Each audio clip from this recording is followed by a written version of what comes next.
Greetings everyone, I'm Jeff from the Overwatch team. We're here with the developer update about Overwatch Year of the Rooster. In particular, we're really excited to talk about the new brawl that we added, which we named Capture the Rooster. So as you guys know, we have a tendency to name things just a little bit differently what you're used to. Obviously, Capture the Rooster is our version of Capture the Flag. And Capture the Flag is a really interesting topic for us to discuss because it's something we've mentioned in the past as having had a lot of trouble with when it comes to tuning and balancing around Overwatch heroes. So to give you guys a little bit of history with Capture the Flag, we started working on it before the game was even announced. We would do various prototypes of different game modes and see if we can make it work. What we generally have found with Overwatch over the years is that the game works best when we have a single objective game mode type. And if you think about Control, Assault, our hybrids, our payloads, they all have one objective. You're either attacking or defending, or you need to take control of the point, or you already have that point and you need to defend it.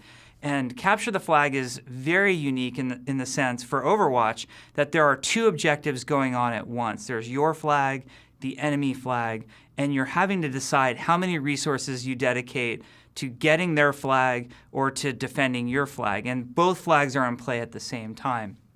So we really wrestled with Capture the Flag over the years for a number of reasons. The primary one is that Overwatch heroes are designed intentionally with really powerful feeling mobility abilities. So obvious examples are Genji's dash, Tracer's blink, you've got Winston's leap, D.Va can fly through the air with her boost. So there's a lot of great mobility going on.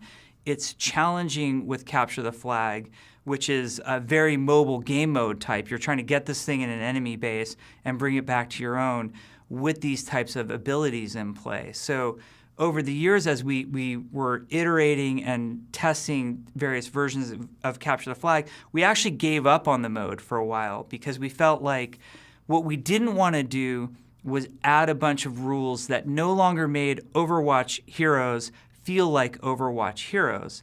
I'll give you some examples of this. In one of our earliest versions that we had, there was no pickup time on the flag, and we had a character like Tracer.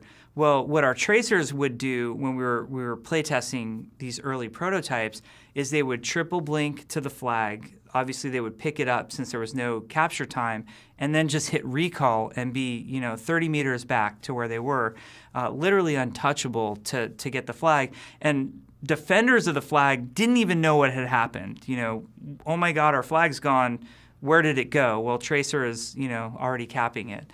So as we got into preparing for Capture the Rooster and the Overwatch Lunar New Year event, we started thinking to ourselves, the players keep asking us for Capture the Flag, and there's a lot of great suggestions in the community how to make it work.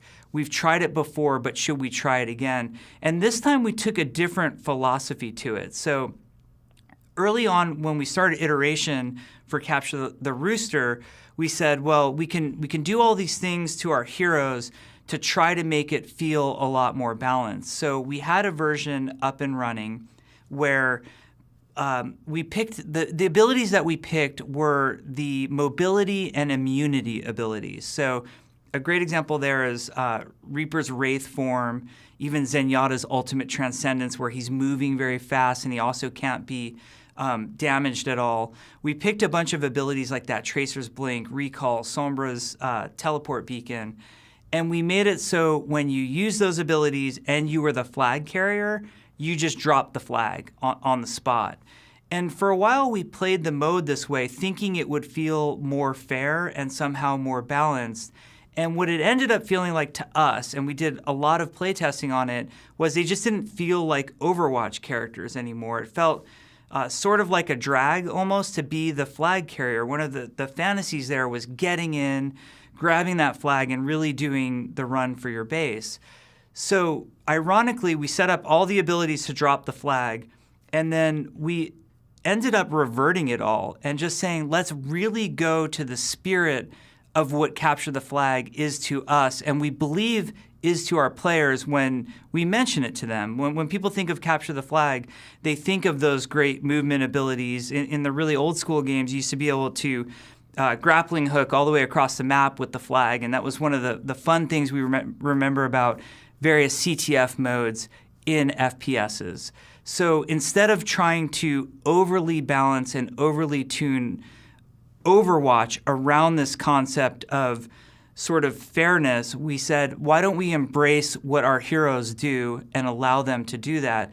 And really the only couple of rules in play in our version of Capture the Flag that might be different from some of the modes that you're used to are, one, there's a little bit of a pickup time when you get to the flag. You'll see there's a progress bar and it'll say capturing when you're there.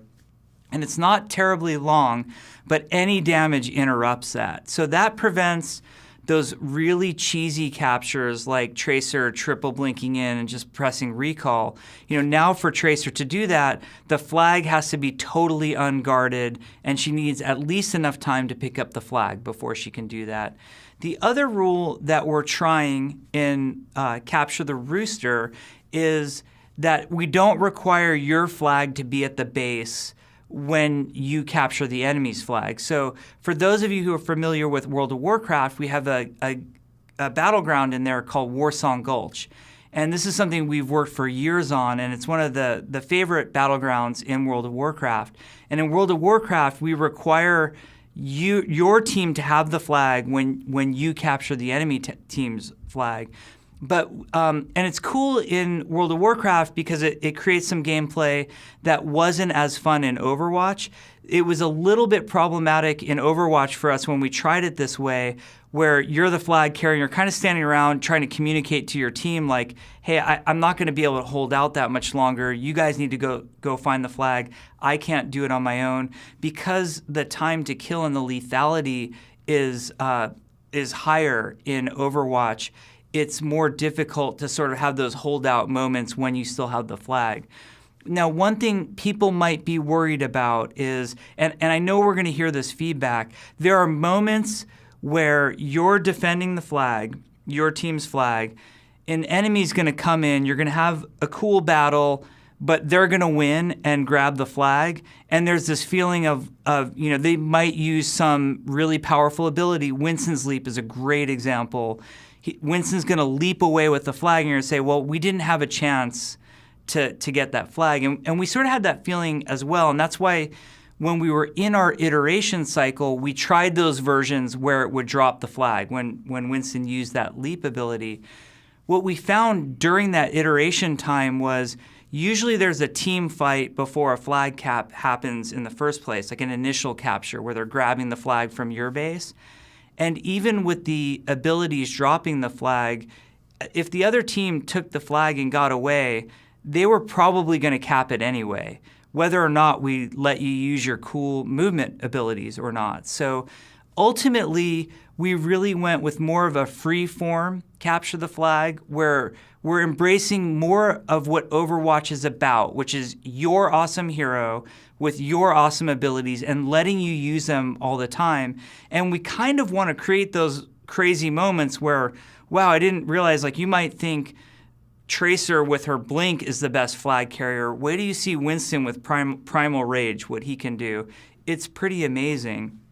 Why we think this is okay is because how we've positioned Capture the Rooster within Overwatch. It is an arcade mode that's part of Overwatch Year of the Rooster. It's going to be a 3-week event, and the mode is going to live in the arcade. We're not adding it to quick play, the quick play rotation. We're not adding it to the competitive rotation. We don't have any plans to. We just want players to see it as a fun mode that exists in the arcade for the sake of fun and fun alone. And we know, like a mode like Mystery Heroes that also exists in the arcade, it's not going to be perfectly tuned and balanced for the way Overwatch works in competitive or quick play. And we're sort of okay with it because we want it to be a blow-off steam mode that you go and do in addition to those other modes. So That's not saying it won't ever be a competitive mode. Maybe, someday if we fine tune and iterate on it, it'll be great and we'll think about it that way, but we're not even remotely thinking about that right now. We just want it to be fun. We want it to be for those players who have really been vocal about asking for capture the flag. We want it to be our way of saying we're listening to you and that your feedback is important. And even game modes that we sort of had dismissed in the past, when we hear your repeated feedback like that, we want you to know that we care about it and we take it really seriously. So we've heard so many requests for capture the flag. We wanted to bring it to you guys. Maybe in the future, if Capture the Rooster is really successful during Overwatch Year of the Rooster, we'll even consider bringing it back to the arcade in a more fully fleshed out version with new maps and that sort of thing. But initially, we want to see what your reaction is and see how much you guys like it. We'll be really curious to hear your feedback as you're playing it. We want to hear what's fun. We want to hear what you don't like about it, and we'll look to that feedback to iterate on it. So in the meantime, enjoy the Overwatch Year of the Rooster event. Enjoy Capture the Rooster as a game mode. Have lots of fun and be nice to each other. We'll see you guys.